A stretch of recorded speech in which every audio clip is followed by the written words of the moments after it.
second UB2B for the 26th of February 2026, and it is called Canada Bank Story 2.0. As you know, we gave you a bank story from Canada yesterday, but the quality wasn't that good, and I apologize. In the future, when you have these problems, all you have to do is wait until the UB2B is done. When it's done, not while it's live, but when it is done, then you can hit CC and the whole transcript will pop up. Canadians, I strongly suggest that you click on that CC from yesterday and copy everything that this man said. On top of that, he's decided to come back and help us tonight, and he's going to add more to it. For those of you that are in Canada, this is priceless information. For those of you that are in the United States of America, this is priceless information. Banks are banks. So, without further ado, let's go ahead and get started. And I pray to God that people come and listen because I'll tell you, if they don't, that'll determine what I do tomorrow. With that said, there we go. David, are you there? Yes, I am. Hi, buddy. I'm so grateful to you. Thank you so much for coming back. Now, what I'm going to do, brothers, I'm just going to be silent here and I'm going to let you take over because you still have your notes from yesterday. And on top of that, you have supplemental notes that you added to it. So go right ahead, my friend. The floor is yours. To all the members out there and all the people that are listening, I do owe you an apology. The quality wasn't all that good yesterday, but the point that I was trying to make was that I'm a little person just like everybody else. I'm from Northern Ontario, Canada, and I thought I would reach out to every one of the banks here in Canada, which, by the way, most of these banks have affiliates in the United States. The TD Bank, the Royal Bank, Scotia Bank in particular, as well as Bank of Montreal, BMO, they have affiliates and they have wealth management teams in the United States and around the world.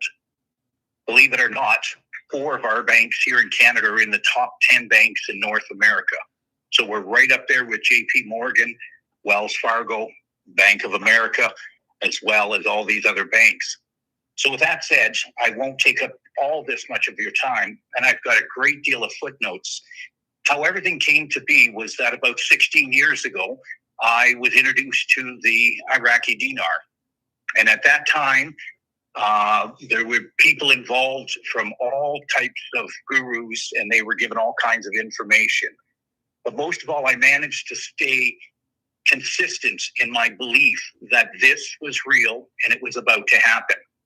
And one of the reasons I knew that is because I retired from the airlines, and there were a few contract pilots that flew for Emirates as well as the Qatari government, and they flew into the Kuwaiti airports. And at that time, they collected a lot of the Kuwaiti dinar. They came back to Canada. They converted those into Canadian dollars at that time, and that process went rather quickly. And they became wealthy. And for any of the pilots that may be listening to this story, they'll know the few pilots in question that made a very, very large, purchase, as well as ended up with a large amount of money. So with that said, a friend of mine introduced me to this years ago. So I started listening to Frank near the last 5 or 6 years because most of the gurus out there were giving you dump and pump stories. They were getting you excited. You'd run out and buy. You would think it's happening tomorrow. And what ended up happening is it was impossible for me to convince anyone to get the Iraqi dinar because they all thought it was nothing more than a scam. Having gone to the banks and asked them, they had nothing to say. On the lower personal banking level, the tellers, the managers of the branches, nobody had anything to say regarding the Iraqi dinar. Once I was introduced to Frank in the last 7 to 8, 10 years, I started listening intently on the stories, the information he was giving us, and I started becoming very diligent in putting the pieces together. Once I put all the pieces together, I started to realize this is real. This is actually real. So from that point, I started asking banks. I got nothing, nowhere. I started thinking, well, I'll send emails. This way here, it's in writing. I can prove that I wrote and said something, and their responses were in writing. I got nowhere. I later found out that when you email most banks, they are cautious about opening up your emails unless they know who you are or the purpose of your email. Otherwise, they won't open them in fear that it could be a virus or something that could affect their system. So then I'll bring you to where we are today. I went and sat down in front of my laptop and I thought, you know what? I'm going to take some of the advice that Frank has been consistently telling us. Go open up bank accounts. Just put $20 in it. Who cares? So I went to the Scotia Bank. I deal with a different bank, and I went to the Scotia Bank and I opened it up and put $20 in it. Because I'm retired, I didn't have to pay any fees. It was pretty much free. I thought, wow, that's perfect. So then I thought, they're going to be my first people I'm going to talk with. So I sat down and I went right to the top. Didn't bother going to the tellers anymore and asking the lower management levels because they just looked at me, especially living up north here, 5 hours from Toronto, a smaller community. They just thought, this guy's nuts. He doesn't know what he's talking about. So I thought, the heck with that. I'm going to go a little higher. So I did a little research, which I've been doing consistently for the last 16 years. And I finally came across wealth management for Scotia Bank. I thought, well, I'm going to send them an email. And in that email I have in front of me, I like to do everything in writing. I like to have proof of what I'm actually saying so that as much as I'm a good talker, I might over embellish. I might misthink something. I may say something that isn't correct. So I thought, I'm going to dot all my I's, cross my T's. Everything is in writing, footnotes, emails. So I sent an email, and it was rather simple. And here's the email that I sent to Wealth Management, which I encourage you guys to do the same thing. I said, hello, my name is David. I'm retired. I live up north. I'm a client of Scotia Bank. Over the last 15 years, I and others purchased a substantial amount of foreign currency, such as the IQD and the VND. As of recently, these currencies have shown the prospect of increasing once the final stages with the U.S. Treasury, the IMF, the BIS, and the World Bank are finished and are prepared to release the new rates on Forex. There are too many articles and details indicating this, along with the fact that JP Morgan is handling all future transactions within his investment arm and Chase banks in the United States. As of this letter, U.S. banks such as Wells Fargo, Citi, PNC, Bank of America, and Chase are all lining up prospective currency holders for exchanges when this occurs. It would best serve us both to communicate as soon as time permits, as we can at the very least be in communication when this unfolds. Once these currencies adjust on Forex, most, if not all, major banks in Canada will seek out this new influx of capital and prospective clients. I can assure you that I'm not talking about thousands, but millions of fresh new capital and investors for your wealth management fund. This letter is intended to inform you that there are future prospective clients like myself that are not looking for information, but merely to set up a future wealth management team. You may not be aware of this at this time. However, Scotia Corporate may have more details surrounding this investment. Thank you kindly, David. The reason I sent that email like that was I wanted them to know and not guess. I'm asking you, corporate, banking, investment arm, are you aware of the IQD? I don't want information. Please, it's speculative. Don't tell me anything. I just want to know, are you interested? If not, just kindly say, simple. But their reply wasn't that. Their reply came back as nice and simple. He just said, Hello, David. I'm just doing a follow-up. This was 2 hours later. You mentioned I'd hear from you sometime Thursday afternoon or Friday.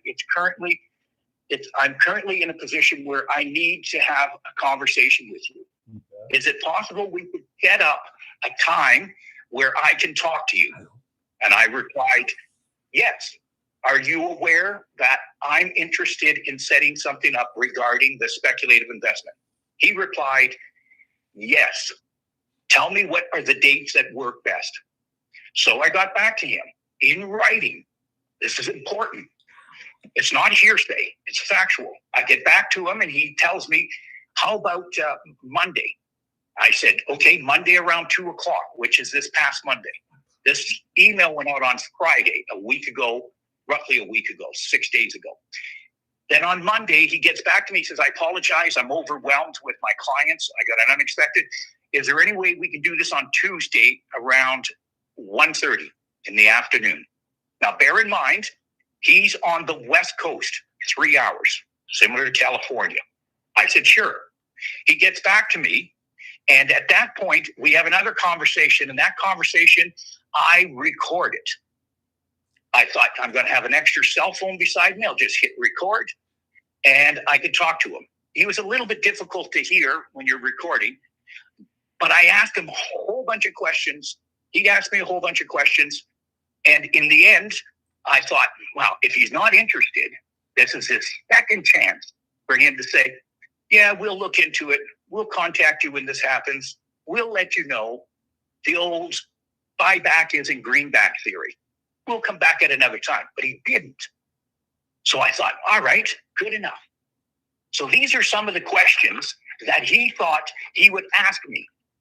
And those are the questions that I wrote down. And I thought, you know what? I'm going to share this with you. And the reason I'm going to share you these questions is because you're going to be astounded. You're going to be astounded at the answers to these questions. Okay? Bear with me for a second.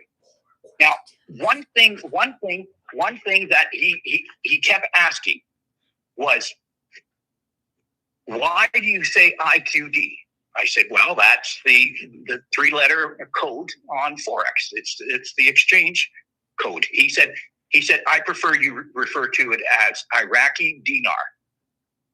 So I asked him a question. I said, do you feel uncomfortable talking about this investment? He said, not at all. I said, do you have any IQD do you have any Iraqi dinar clients? He said, no. And I said, why? I said, why? And he said, I like it that way. This way here, I can concentrate directly on you and have my team deal with you directly. I said, okay. Now, bear in mind, my heart's pounding. I'm nervous. I'm thinking, wow, it's finally coming to realization. It's happening after all these years. So I said, I was a little nervous. I said, can you help me with exchange? He said, yes. He said, for the larger group of views, because there's several of us, but he says the ones that have a substantial amount, 2, 3, 4 million IQD, not Canadian dollars, but an IQD. And he said, those will handle through wealth management.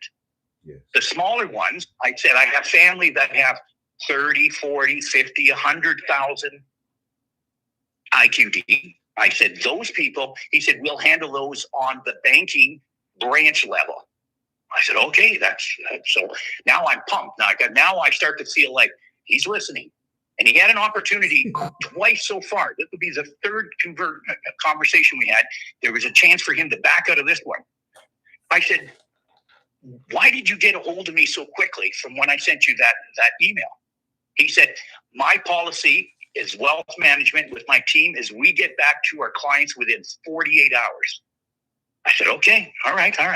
So now I'm trying to think in my head, what other questions, what can I ask, right? So finally I said, okay, so what kind of timeline do we need before I speak to you for a third time? He said, give me 2 or 3 days. I'll either have something for you late Thursday, which is today. Bear in mind, there's 3 hours different, or Friday mid-morning. I said, okay. I said, what are you going to be doing between now and then? Like after you hang up with me, like, what are you doing? I'm right to the point, very forward, because you're never going to get this conversation with anyone. So you might as well make sure you just say what you got to say. I said, what are you guys going to be doing? Like, what are you doing between now and then? He said, consulting with my wealth team and trying to put together some kind of an idea of how we're going to deal with this. I said, okay. And I'm swallowing a little bit. And I'm thinking, oh my goodness. Right. Then I thought, okay, I'm going to keep going. Right. I'm on a roll. So then the next question I asked him was, I said, do you know that the Scotia Bank, the Bank of Nova Scotia, the Scotia Bank, I said, are you aware that roughly 10 years ago, they sold the Iraqi dinar to us, and they also bought it back for those that felt it was not a good investment? He didn't say anything. This is what he said. This was his reply. He said, oh, David, that's what we call in our business share buyback. You buy low and then you sell it back to us at an appreciated value. I said, okay, so you mean that I have this investment and it's of low value and now I can sell it back to you at a higher value? He said, that's what we call in our business appreciated value. I said, okay. I never thought anything of it. I was trying to think RI that Frank taught us and RV. You know, I've got all these acronyms, but no, that's not what he said. So then I asked him again. I said, can you offer assistance when it comes to like tax lawyers or accountants? He said, yes. I said, will I have access to you when I need you or someone? Are you available at any time? He said, yes. Next question I asked him, I said, will I have you assist with private banking? Like, can you help me with the exchange? And he said, yes. And I said, well, what happens when I deal with this exchange and I have no money in the bank? I'm just a regular guy, and all of a sudden I'm worth millions. Don't you think there's going to be some red flags? Don't you think they're going to say, wow, this guy went from broke to rich? I said, can you make sure that from a wealth management point, you can help them feel comfortable with putting this transition through and help me with this? He said, yes, of course. Now I'm saying yes, but there was a little bit more emotion and everything. Remember, this is being recorded. Then I mentioned about that I was very knowledgeable about this investment and that I did a lot of research. I've been at this for a long time. And I said, I have to put a shout out to a gentleman who is probably one of the best in putting out this knowledge and understanding. And sometimes people don't understand because they only listen to what they want to hear, dates or rates. They only want to hear the highlight, but they don't understand that they're pieces. It's like a roadmap to get to the end. And obviously, folks, if you're listening, I'm referring to Frank in this particular situation. And I told him, I said, he teaches us on a daily basis about just topics that may not mean much to somebody.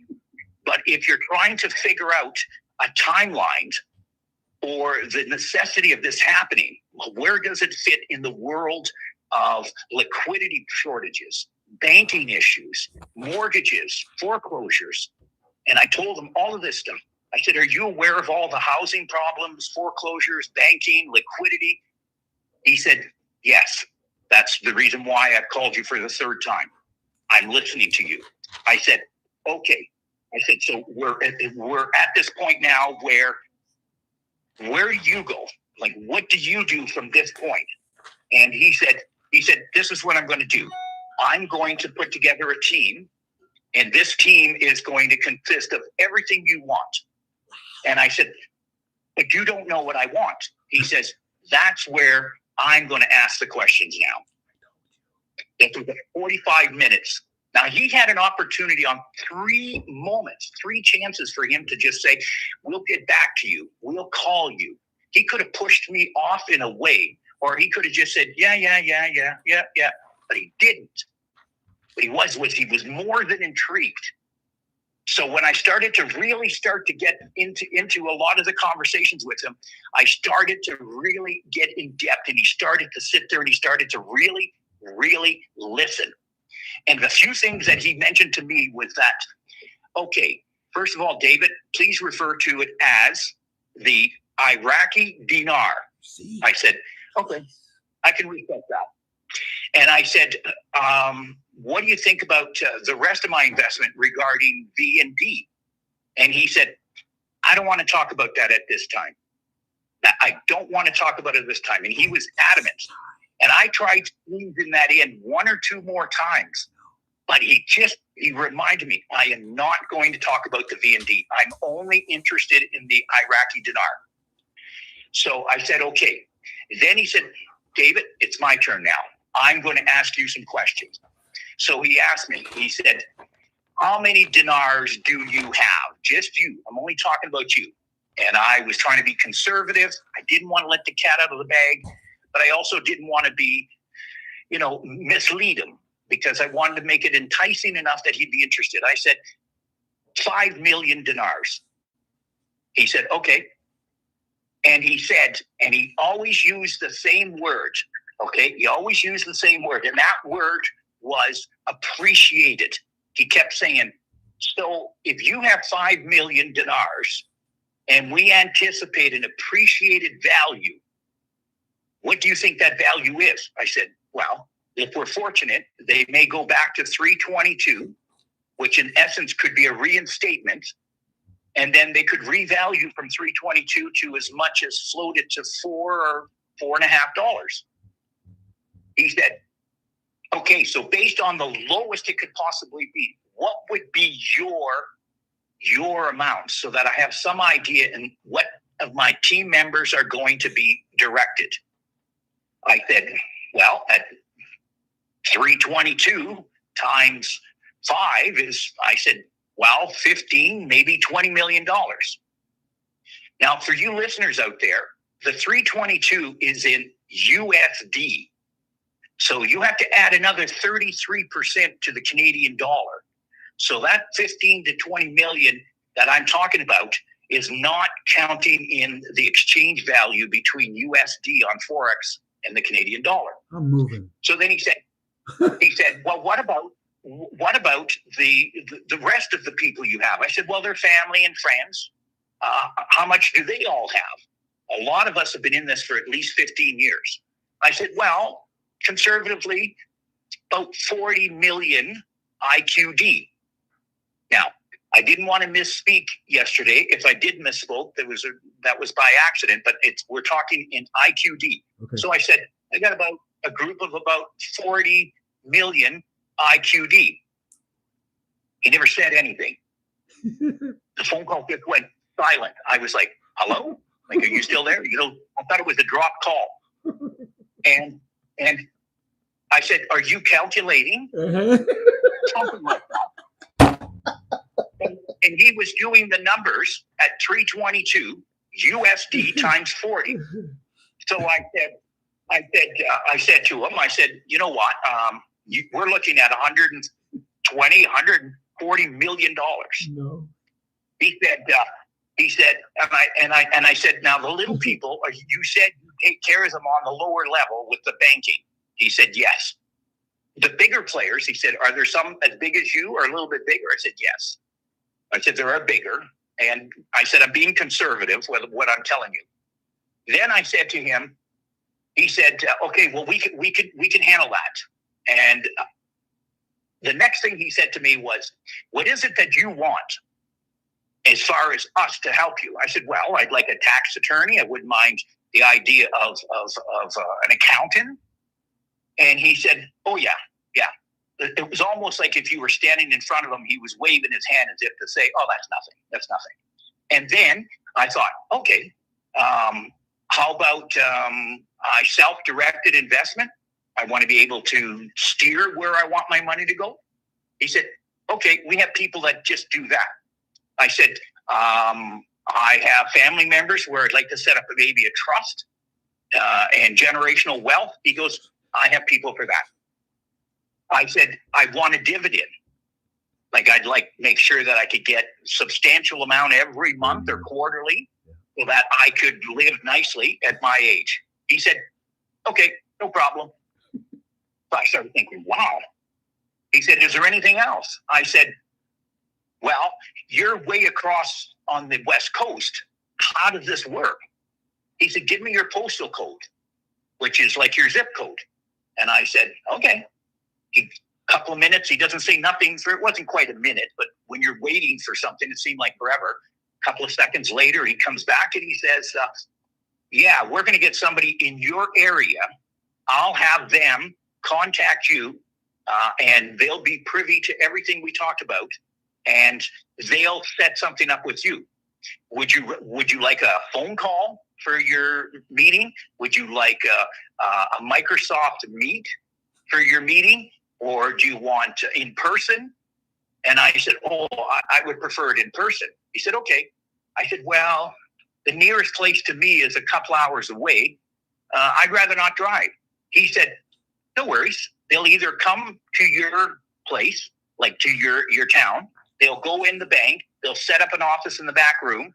They'll come. You can sit there and they'll do everything for you in the next meeting. I said, wow. He said, if that's too much of an inconvenience, they can come to your home. I was like, where did I hear that? I don't know. I said, darn you, Frank. I said, he's been preaching that for the longest time, that they will put together a team and they will come to your house. We used to hear stories. Frank would say stuff like, they'll even come with an armored vehicle if you've got large quantities. They'll come to your house. And I started thinking, oh, come on. Like, right? He kept saying, oh, you'd be like Jed Clampett with the Hillbillies. And I kept thinking, Frank is a little embellishing there. I don't know if that's all. And then all of a sudden, out of the blue, this guy says, we'll come to your home. I was like, okay. I had a grin on my face. My heart was pounding, but I was so confident now because now it was almost like I was in control. Yes. So then I've been getting to the end of the story. Sorry, Frank. Well, as I get to the end of the story, it got to a point where I kept thinking, okay, there's got to be a snag. There's got to be something, right? So then I said to him, I said, why is it you don't know about this? And he never said a word. He kept giving me, no problem, yes, absolutely, we will. He never said anything. So I said, so why is it that you don't? I said, you know, and I called him by his first name. And I said, you know why? I said, it's because the top of the food chain in the banking industry, corporate, Scotiabank corporate at the very top, I said, they know in their foreign currency departments, they know this, and they're anticipating this newfound wealth, and it's going to come in, and it's going to be made available. And when it becomes available, what's going to happen is they're going to notify all of their agents, like you, all their representatives in the wealth, Scotia McLeod, TD America, all of these companies are going to these banking institutions. They're all going to be notified, their wealth management teams, and they're all going to be told, get off your bum and get out there and get these people. But this is what I said to him. I said, but then, you know what? It's going to be too late. Because if I have all of those choices, then why would I choose you? Then he never said another word for about 10 seconds. And then I said, do you think, and Frank heard this yesterday, do you think that maybe I should just go to another bank? I might want to just diversify. Maybe I should just go to all these other banks when this happens. And he said, that's the only time he spoke, because I do talk a lot. The only time he spoke in the last minute or two, he said, no. Let us see what we can do for you. We want to take care of you. I said, well, what about diversification? He says, I truly believe in that. I want you to diversify. Don't put all your eggs in one basket, but let us handle the diversification. Let us tell you where to protect your money. So I said, okay. I said, okay. And I said, and what do you think of everything I've just told you? I said, does this make you nervous? And he said, absolutely not. I said, really? I would have thought that this would have been a little bit intimidating, but you seem to grasp this. I think you know more than you're telling me. He never said anything. He was so, yes, absolutely, answered everything, no problem. But this time, he never said a word. So in conclusion, I can only tell you a few things. Frank is trying to make us understand. And the only way you can understand is you can't be ignorant. I don't mean ignorance as in being rude. I mean ignorance as in study. And when Frank consistently tells you you're a good studier, you're a good listener, it's because he's trying to teach you that it's an entire process that is about to come to fruition. This is about to happen. Now, you could just sit and put everything in a shoebox underneath the bed, and you could just wait till it happens. Then you don't have to listen to it. You don't have to have anything to do with it. But someone like me can't, because every day I need to learn something. And when I tune into Frank and his YouTubes, and there are times where it's a little bit dry or a little bit, oh God, but I listen because I can read between the lines. And when Frank stops short of saying something, yep, that's it. I got nothing left to tell you tonight. And you get angry because of that. It's because you're not following along. If you were following along, you wouldn't be angry with them for not telling you that piece of information. Because if you'd been in this as long as I have, you would have realized that a long time ago, there was this currency broker in Atlanta, Georgia. And that person pumped and dumped. They had gurus that were, it's happening this weekend, and people would buy. And what happened was when the government intervened and the U.S. Treasury, they not only shut them down, they put them in jail. So it's imperative that he remains not secretive, but protective of his family, his teams, and us. He's making sure that we don't get information that we're not entitled to that could compromise what we refer to as inside trading. So the banks are in the same position. They cannot tell you something. If they're telling you something on the banking levels, they're just merely telling you stuff that they feel good about, stuff that they may know a little bit about, stuff that they may be slightly informed about. But the truth is I'm not operating on the banking level.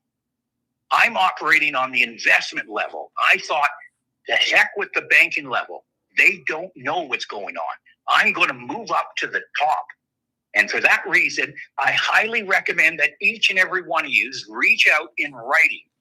Make sure you talk to them the way you want to be talked to yourself, with respect. Show them that you're knowledgeable. Make sure that they understand that, hey, this is your loss. Because when this happens, every bank in America and around the world are looking for liquidity and capital. And the only way they're going to get that is this massive wealth transfer that I believe, and I've told my friends and family, I believe we're talking about $100 trillion worth of wealth transfer. $100 trillion on a global scale. And when people say, oh, David, you don't know what you're talking about, trust me, I know what I'm talking about. When you talk about $200 to $300 trillion worth of global debt, the only way for us to get out of this mess is we have to have this massive injection. That's not the dinar that's going to do that. It's the stimulus. It's the ripple effects. It's everything that's going to take place. And your president, thank the good Lord that you have a president that knows what we know. And he's willing to go to arm's length. He'll put his life on the line to make sure that this happens. If we had anyone other than him, I can assure you that we would still be in this investment in the next 4 or 5 years for another election. And lastly, what Frank wanted to say, he wanted a bank story so bad from Canada. And don't get me wrong, I listen to your Chase banks, your Bank of America. It's any bank in the world that says, hey, get your bum in here with your IQDs. We're going to take care of you. That one bank is all banks. So what I'm trying to tell you here is you need to do a little research. And this is a shout out that I have for tonight for Frank. This story that I'm telling you, believe it or not, will affect Australia. And if you're listening, you Aussies out there, and I have friends in Great Britain, in England. He's right. If you're all listening, pay close attention, because the Scotia Wealth Management, Scotia Bank, is so large into the trillions of dollars worth of assets. They have wealth managements in the UK. Sydney, Australia has the Scotia Bank Wealth Management. Now, you can't walk in and say, I want to open up a $20 bank account, because they're up above your regular banking. But if you can break through there, and you can get your foot in the door there by sending an email, anything that says, hey, wake up, you rich people at the top, I've got something that's huge. It's more professional. That's it. And it's the investment part. And if you can get them like I did, I broke through the mom and the dads, if you will, the tellers, the simple banking, your ATM machines. I went above that. Now, I don't have any money. I'm not rich. I'm retired. I'm just a regular guy. Okay? I have a glass of wine at night. Okay? And I love my life. But I dream every day of taking this money and being able to do good with it. My father was with the Legion, and he passed away. I want to help the veterans. I want to help the churches. I want to help the homeless. I want to help, but I don't want to give it all away. I want to give enough away that when I finally sit there on my deck overlooking the lake with a glass of wine and a T-bone steak, I won't feel guilty. I'll feel like I gave something back to society. Amen. And that's the moral of this story. And I apologize if I went on and I went on. My friend told me, I said some advice. And my friend said, don't swear. I said, okay, I won't swear. And the other piece of advice, he said, make sure you tell them that you talk a lot. And, make sure that Frank knows he's got to jump in order to shut you up. But if you have any questions and you want to know, one last thing. It's now 7 o'clock my time, which is the same time as Frank. It's just shortly before. We're in the same time zone. And I haven't heard back from my banker in the West Coast, but I did send an email to him, a nice one. I just said, I'm being proactive. This is a follow-up. I'm anxious, but yet I'm cautious. Do you have anything you want to add? You mentioned you may get a hold of me tomorrow. Please forgive me if I'm being a little forward, but I'd really like to hear if you wish to continue to pursue this. And if not, I thank you for your time. Now, that's the email I sent. Now, the bankers, when they come in the morning, okay, whether they're grumpy, they're hungover, okay, whether they feel like crap or they haven't had a crap, they're going to reach for their coffee and they're going to open up their emails. And when they open up their email, there's going to be an email from that same person who's bugging them. That person is David. And I'm not going to let them off the hook. And I know for a fact that this is the fourth opportunity now that they could have just brushed me off. Okay? They could have said, hey, just move on. But I'm not going to let them do that. So the moral of the story is simple. You can walk into a bank and set up an account. Brilliant idea. Plus number one. Number two, you can talk to lower management, if you will. In our country, the bank managers are equivalent to the president of the banks down there. So they're like the hierarchy just within the branches. They want to tell you stuff, but they can't. Just like Frank wants to tell you more, but he can't. Because everybody is being careful.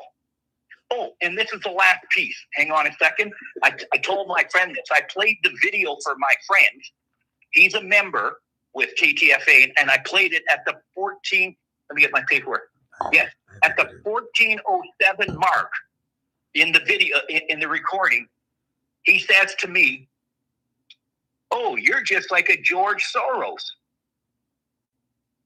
And I thought for a second, and he laughed. He giggled. He's definitely has an accent. He's definitely, I won't go into details to describe him, but he definitely had an accent. And he goes, "Oh, you're just like a George Soros," because the conversation leading up to that statement was, "Oh, you buy in low and then you sell appreciated." Okay, it's appreciated value. That's all he kept saying, appreciated value. He wouldn't let me use the word reinstate or RV. So when I talked about currency, that's what he said. He said, "Oh, you buy. And I said, yeah. He said, "You buy low." I said, "Yeah." He said, "And then you sell appreciated." I go, "Yeah. He said, "Yeah, that's what you do in investments. You buy low, you sell when it's appreciated value." He said, "You just like George Soros." And for people who don't know who George Soros is, aside from the negative aspects, he happened to do exactly that with the British sterling pound in England.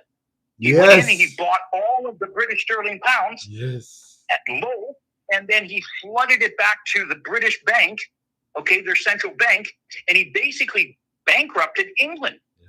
And that's how he made the spread. Well, guess what? That's what the banker's telling me. He goes, "Oh, you like." I'm sounding like Frank with the voices. You like, right? Because he's Asian. So he's like, "Oh, you like buy low and then you sell. He doesn't say high. He says you sell appreciated. It's appreciated in value." Yeah. So he's and I go, "Yeah." He goes, "Oh, you like George Soros?" And I'm thinking, are you insulting me? But no. He was trying to tell me that one of the richest men on this planet is George Soros. That's why he has so much influence in every aspect of our lives, because he bought low and sold when it was appreciated.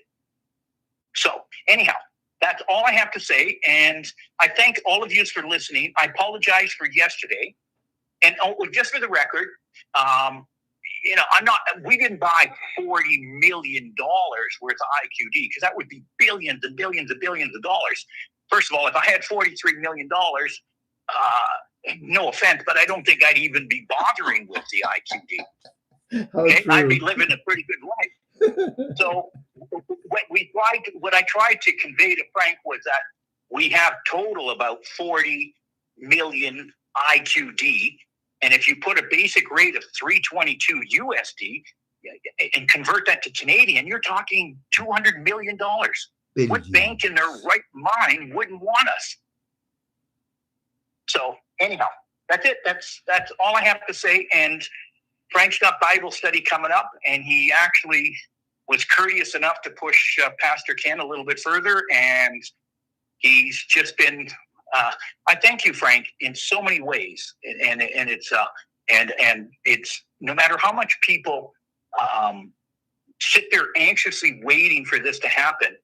I wished it would have happened 15 years ago, but if it did, then I might have bought a big house somewhere. I might not be where I am today, taking care of my mother, who's 102 years old. So everything in my life would have changed if I had gotten this 15 years ago. So I'm grateful that my life moved in such a way that when I do get it now, my big dreams of sports cars and fancy everything, those dreams don't exist. It's more, let's give it away. Let's share it. Let's do something good for humanity, because humanity could use it. That's it. That's my whole story, folks. And I thank you for listening to it. And again, Australia, go check out Scotia Investments. It's there. England, Scotia Investments. Scotia Bank in the United States. They're everywhere. It's not like just Canada. So this isn't just a Canada story. This is a banking story that Frank has been trying to tell you that just you have to listen. You have to listen. Turn your listening ears on and really pay attention to what Frank has to say, because the information is priceless if you know how to put it in chronicle order, and you know when Eddie and Omar, okay, and you know when his people and Walking Stick, when they give that information, they're giving you little bits and pieces without compromising the speculative investment. And what they're really trying to tell you is just be patient. It's going to happen. It's going to happen. Hang on. And I'm hanging on. Matter of fact, I'm going to end shortly and get myself another glass of wine. Well, David, I've standing ovation, and everybody is posting and saying how much they appreciate you, how much they love you for the information. Thank you for coming back and doing it a second time, above and beyond the call of duty. If I had, if it was within my power, I would promote you by stripes and giving you medals. Thank you so much for what you shared with us. And the other thing too, David, you make a good point. It's important that people from Australia, for example, Nirbey, Nearby, Nearby, thank you are 6489. That is your username. You're from Australia, and you say that you made some visits to banks. Would you please call me? Would you please either text me? You can call me on WhatsApp, or you can send me a personal message, a PM at ktfos.com, or you can send it to our staff email. What is it again? KTF admin at ktfos.com, admin at ktfos.com. I'd like to communicate with you. Nirbey, near bay. Thank you are 6489er. You're from Australia. Give me communicate with me, because I'm looking for someone that can go to where David told you to go. David, you said it's the Bank of Saskatchewan, correct? Scotiabank, Scotia. Yeah, yeah, not Saskatchewan. That's another entire province. Ah, it's Scotia Bank. my bad. I Yeah, was saying the wrong thing. Like on your East Coast, you have New Hampshire, New York, New Jersey, and we have Newfoundland and Nova Scotia. Gotcha. And that's where the bank originally started over 150 years ago, Nova Scotia. But now we just go Scotia Bank. And they have one in Sydney, Australia for investment purposes. So send them an email, because they won't let you in the door unless you're wearing, a $4,000 suit and you pulled up in a Jaguar. Okay? But you send them an email. Okay? You send them an email. Be professional They about don't know it, what yes. you're wearing. Right? Right. They don't know what you're wearing. They don't know where or who you are. So send them an email and just say, hey, are you interested in handling millions of dollars worth of portfolio? Right? And you want to get their attention, they're going to get back to you. And it's in writing, folks. Get it in writing. Everything is hearsay. But when you got it in voice or recording, love the woman in Texas that recorded that conversation. Yeah. You got it both, recording and in writing. Yeah, I'm gifted, and I have you, so that pretty much puts everything into perspective. Yeah, you are mini me. You literally have followed almost every little trick that we have expressed on our calls. I'm very, very proud of you. Very grateful to you. Thank you, my dear brother. Any final words that you want to share with us, sir? If I get anything tomorrow, yes, this will be their fourth opportunity for them to shove me away. So if he calls me tomorrow, which I know he will, and I spend 45 minutes, if you spend 45 minutes on the phone with a banker and he still hasn't told you, I'm not interested, okay, then you know he's interested. I think that they're more than interested. They could have pushed me away easily. They could have said, David, we'll contact you when this happens. We'll get a hold of you. There's a million words and verbiage they could have used, but they didn't. That's a good point. So that tells me that this was a fourth time in 1 week. So send an email. That's the secret. Okay. It opens the door. Don't everybody call my guy. It opens the door. It opens the door to a bank, someone that you want to do business with, and it opens the door for them to introduce the fact that you have dinars. And there's no problem. If you noticed, in fact, all the bank stories, not one has said it's a scam anymore. And that ended right around December of last year. From November into December, we noticed that stopped as of January and into this February, March, or this February. No, I don't have any bank stories telling us this is a scam like they used to, because they don't need to do that anymore. It's not a secret. Well, they Well, I'll leave you with this last piece. yes, sir. This is advice for them, and it's, well, don't take it as advice. Just take it as a friend in this family that is. We're all sharing the same emotions, the same feelings, and we're all hoping to better our lives and others. So take it at that. But I'll say this: go and send emails to especially Canadians, send them to every one of the banks, to the higher ups. Go, forget the bottom. Go to wealth management, go to Scotia McLeod. They all have their wealth management subdivisions, if you will, of each one a corporate. And then send them an email. And if you write the email, take your time. Don't send until you read it. I actually had to write it, and I'm a pretty good letter writer, but I had to get a friend of mine over a cup of coffee, and I said, "What do you think, Mike? Should we do this? Should we do that?" He goes, "No, don't say this word. Say this word." But don't give them the illusion that you're big. Just give them the illusion that you're going to be big. And do you want to be part of this? So write it in such a way that it's almost. And if you ever want me to send you, I can email you my email. If anybody wants to just use that as a bit of a template to say, okay, this is what and tell them. And then this way here, they're sitting there drinking their coffee, chewing on the end of their pen, thinking, wow, this could be another client.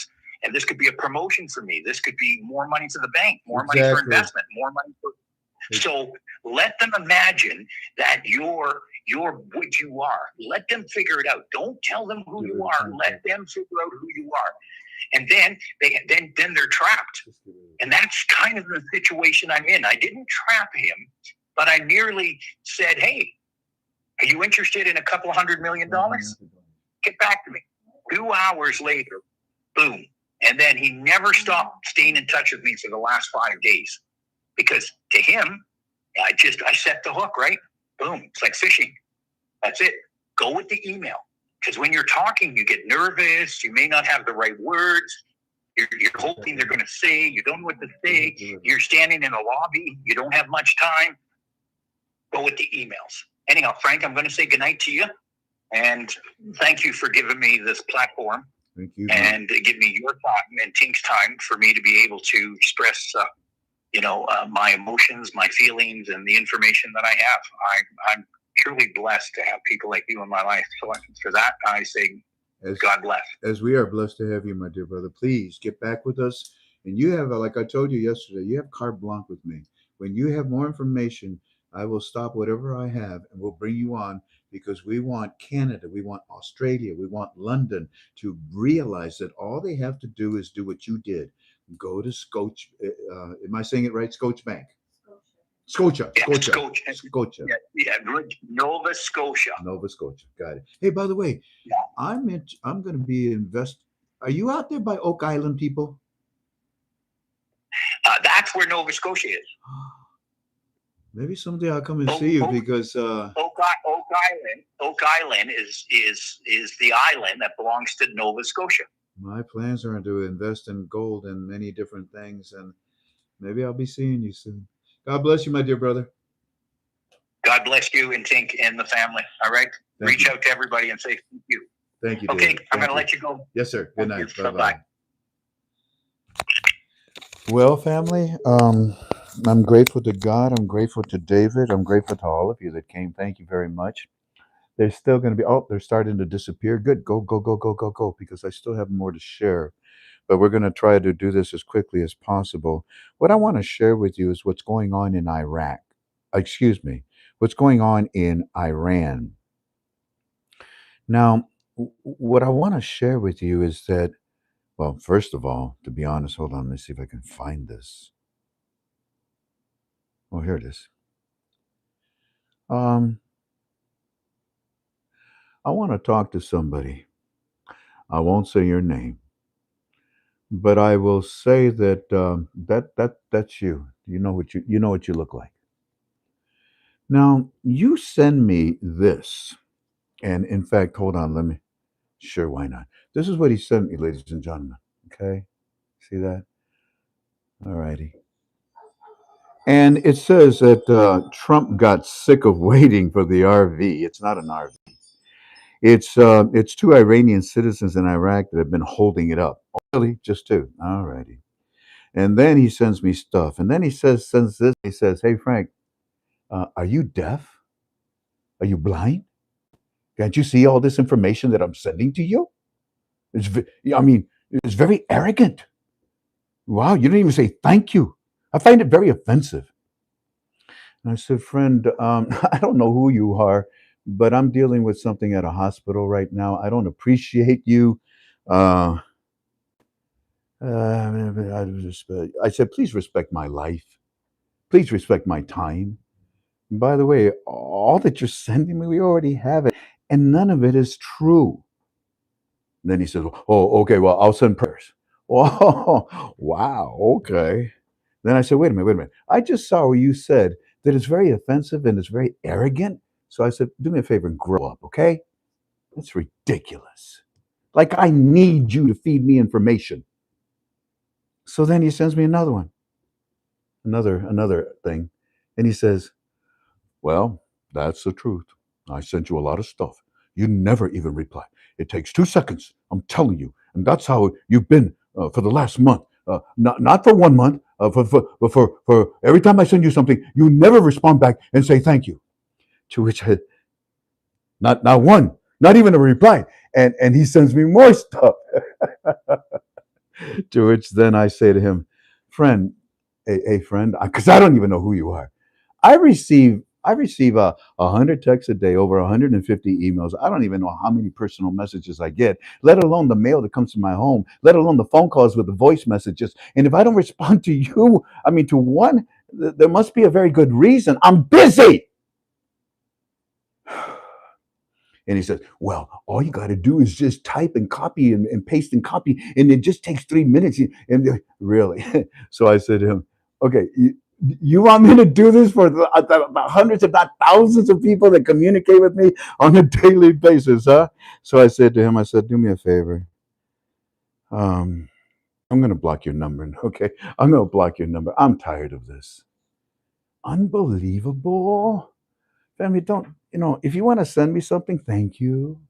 And if I don't respond to it, it's because I've got thousands of people that I have to respond to. Not thousands, hundreds on a daily basis. Wow. This disrespect, I have to show you so you can see what I go through every day. I mean, if I don't show up tomorrow, I mean, don't I have a reason? It's just, and no, I'm not taking my toys and running away. I just need to rest. I pour my heart out. I give you a lot, I think.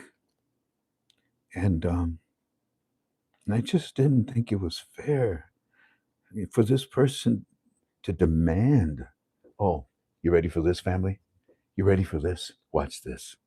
Watch this. Remember the first thing I showed you that he sent me? You see that? Let me read it to you too, okay? Check this out. Remember I told you be careful who you study with? That's for you, brother. I mean, that's why I said there's a reason why there's a lid on a toilet, okay? You don't want to fall into the crap. This says Israeli force. Okay, first of all, what is Israeli force? Who is this? This is on X Frank. This is for real. For real.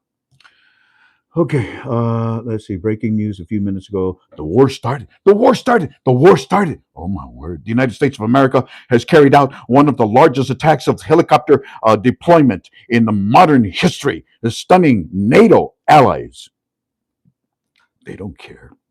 Approximately 150 AH-64E Apache helicopters have attacked forward positions in an intense, high-intensity campaign.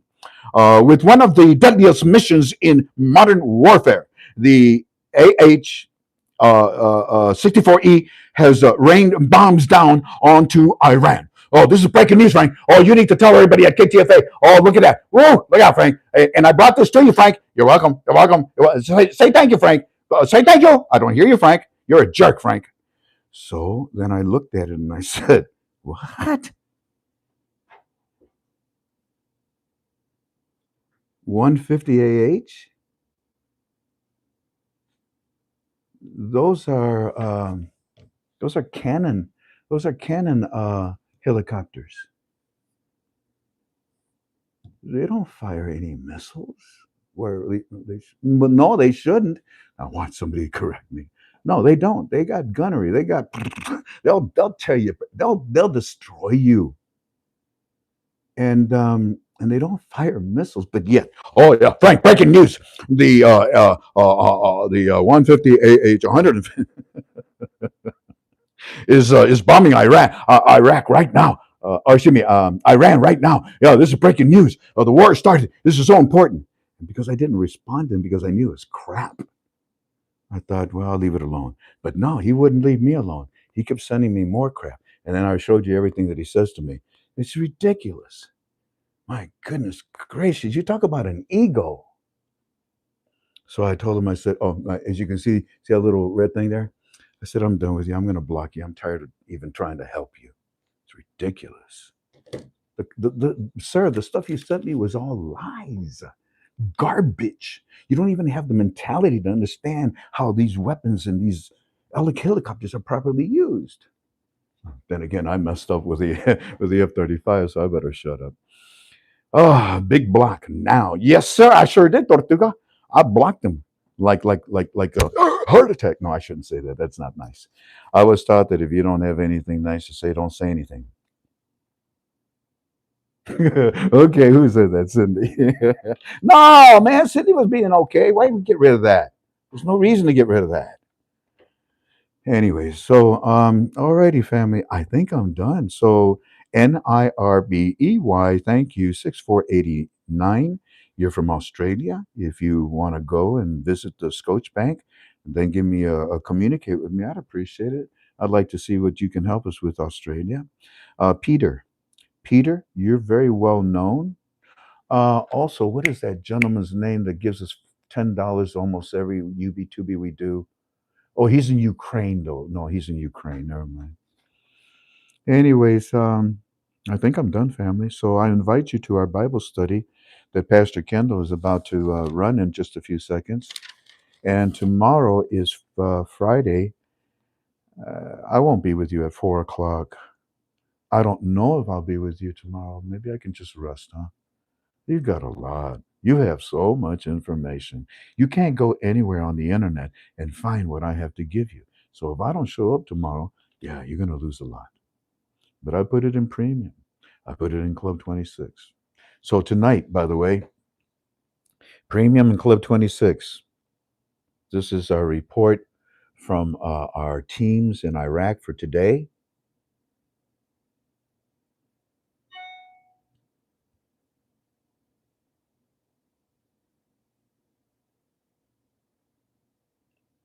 Right. Should be there. That's the last one. Yeah. So yeah, that's the one that says good morning. So we'll I'll put this in premium and Club 26 tonight. Tink, remind me, okay? Is there anything else that I need to cover? If I do a UB2B tomorrow, I'll probably just surprise you. By the way, there are some wonderful articles in the final article thread. Like for example, I don't know the number in the final article thread, but in when we got them, it's number 16. Oh my goodness! So many economists are coming out and they're constantly talking to the Iraqi citizens and telling them some amazing things. An economist says that reforming the private bank is the key to stabilizing the dollar and boosting confidence in the financial market. It goes on and on and on, and it talks about the fact that we need uh, a new exchange rate, and it breaks it all down, and it's just beautifully done. This is really a good report. Let's see here. Economy expert Abdullah Rababa confirmed that the Central Bank of Iraq has taken a series of measures during the past period aimed at controlling the exchange rate market and enhancing financial stability in the light of the monetary challenges that Iraq has recently witnessed. This is a beautiful, powerful article. Yeah, make sure that you enjoy this, okay? Well, family, I think I will leave you in peace and. Look at this. Look at this. This is another part of that article itself. It says, supporting restructuring. He added that it is necessary to intensify efforts to support the work of Oliver Wyman, which is concerned with the restructuring of the banks in order to complete the banking compliant requirements within clear and announced timetables. Announced timetables. Oh boy, do I want to talk to you about that because I told you that there's a whatever. But we're going to stop. We've been with you for such a long time already. Thank you kindly for being with me. God bless you. Sweet aloha to you all. And